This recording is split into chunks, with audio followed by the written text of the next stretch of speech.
Hey, Steve here, and I want to welcome you guys back to the channel. Today I'm going to be discussing 10 different signs you can look at to see if you are in fact financially stable. And if this is your first time at this channel, I ask you please subscribe down below, click that bell icon to be notified of all future videos, and with that, let's get started.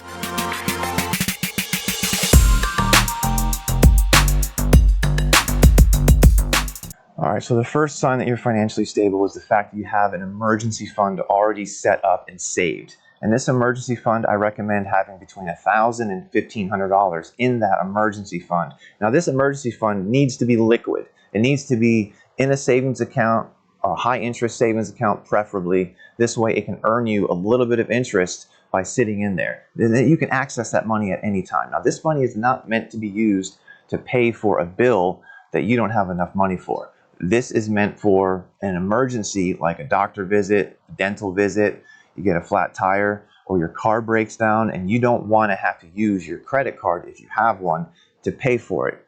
And that's why it's an emergency only fund. And if you take, say, $300 out of that emergency fund for whatever that unexpected bill is, you need to make sure you put it back as soon as possible. Because what's going to happen is you're just going to end up dipping into it each and every week, and you're never going to replenish it. And then when you really need it, you're going to be screwed. And the second sign is that you are spending less than you make. If you are spending less money than you make and you're able to save more money, that is a sign that you are financially stable. And this is why you want to live. Try and live below your means. You don't always have to go out and buy everything. You don't need all these extra things in life or the materialistic items that you think are going to make you happier. You don't need that. What's going to make you happier is financial stability, financial freedom, having the time to do things you want to do yourself. So if you can spend less than you make, that is perfect for you. The third thing is you pay your bills on time. 30% of Americans do not pay their bills on time. And I understand some situations it's like, hey, I need to go buy groceries before I worry about paying the water bill. I understand that. And if that is your situation, then guess what? It's time for you to find another source of income. So the fourth sign is that you do not have a car payment. Hopefully you paid your car in cash, and if you didn't, hopefully you had a low interest rate so you were able to save a little bit of money on that.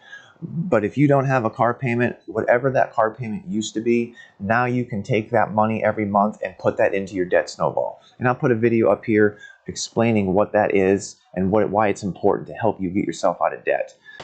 The fifth sign is that you understand how credit cards work. You understand that you don't want to have a huge balance at the end of the month because you don't want to pay the interest on that card.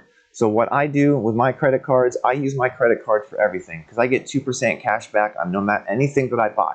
Yes, I have the money sitting in my checking account, but I would rather get that 2% back by using that card. At the end of the week, I just pay off my balance on my credit card. This way, I am still getting that free 2% cash back, which I just apply towards my credit card bill anyways, and it's going to allow me to get free money from my bank by using my credit card wisely. What I don't want to see you do is rack up your credit card bill and then have that balance at the end of the month, because now you're going to have to pay interest on what remaining balance as opposed to paying it off each and every week if you could do that.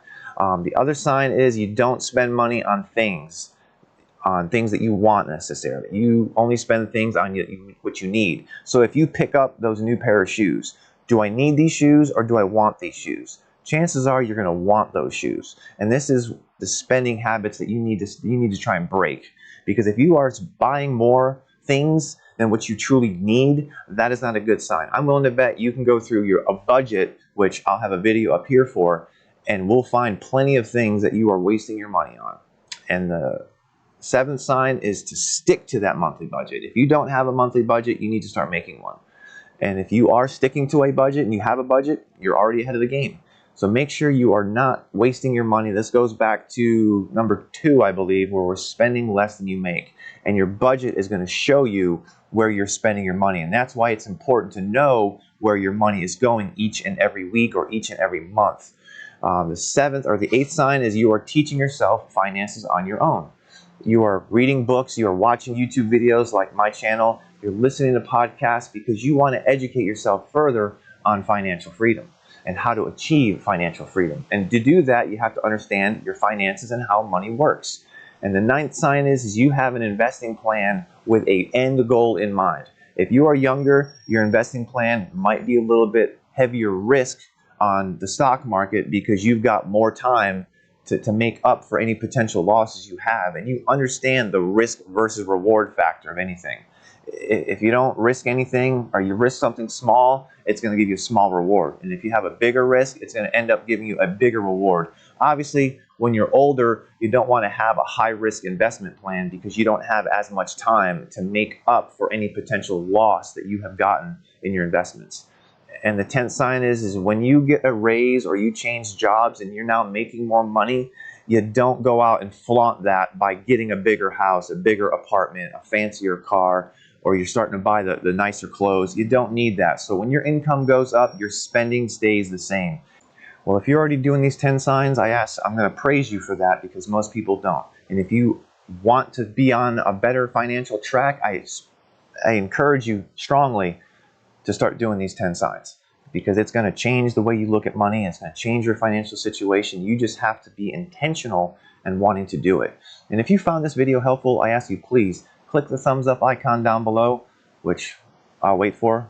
Hurry up and do it, please, so I can be on with my day. Because this is going to help the YouTube algorithm and help this channel grow. And if you haven't already done so, please subscribe to this channel. Click the bell icon down below so you can be notified of all future videos that we put out to help transform your life. And if you have questions, please leave that question in the comment down below. And with that, God bless and have a great day.